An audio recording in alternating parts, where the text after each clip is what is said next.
mort hier, un soir d'automne, alors que le vent soufflait fort et que les feuilles se cachaient des premiers froids. L'ambulance est arrivée trop tard. Depuis, le silence m'écorche l'esprit. Mais le pire, c'est l'attente, chaque soir, de son retour. Mon fils est mort hier, mais cette nuit-là, il m'est revenu. Au début, je n'ai entendu qu'un faible murmure avec mon nom sur ses lèvres, une voix bienveillante venue de l'obscurité. Il m'a dit « Je vais bien ». Je l'ai vu au bout de mon lit, debout dans un coin, à peine une ombre. Je savais que c'était lui, ce n'était pas une illusion de mon esprit. Mon fils est mort, et il m'a rendu visite chaque jour, de plus en plus près. Parfois à la porte, parfois à la fenêtre. Sa silhouette n'était plus la même, plus grande, plus mince, comme si une partie de lui avait disparu. Insistait-il de plus en plus. Mon fils est mort, il a dormi avec moi aujourd'hui. Changeons de place.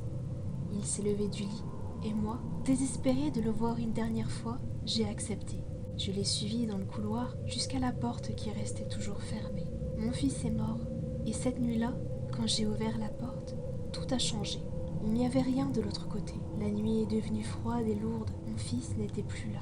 Mon fils est mort, et maintenant je comprends que cette chose n'est pas mon fils. Il n'est pas venu apaiser mon chagrin, il est venu s'en nourrir. Mon fils est mort, mais j'ai été piégée. L'ombre s'est rapprochée, laissant échapper un rire sinistre. Mon fils est mort, et maintenant, je sais qu'il n'est jamais revenu. Je suis là, dans un coin lugubre, seule avec l'écho de son souvenir. Je vois quelqu'un d'autre là, dans mon lit. Un sourire de travers se dessine sur son visage endormi. Je sais que ce n'est pas moi qui rêve.